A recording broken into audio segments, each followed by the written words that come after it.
Welcome back to our channel. In today's video, we'll be discussing how to add avatar stickers to your Instagram stories.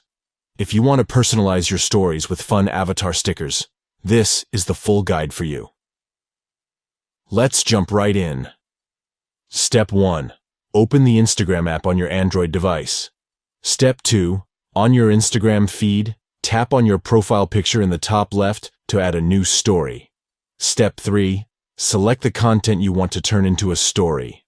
Step 4. Press the sticker button in the menu at the top. Step 5. Select avatar. Step 6. Tap on Create Avatar. Even if you've already created it, it may only pop up the first time. Step 7. On your avatar page, press Save. Alternatively, you can choose a different outfit or make other modifications to your persona. Step 8. Instagram will generate a series of avatar-inspired stickers you can choose from for your story. Step 9. Tap on a sticker and place it anywhere you want on your story. You can add as many avatar stickers as you wish. By following these simple steps, you can easily add avatar stickers to your Instagram stories and make them more engaging and personalized. Get creative and have fun with your avatar stickers.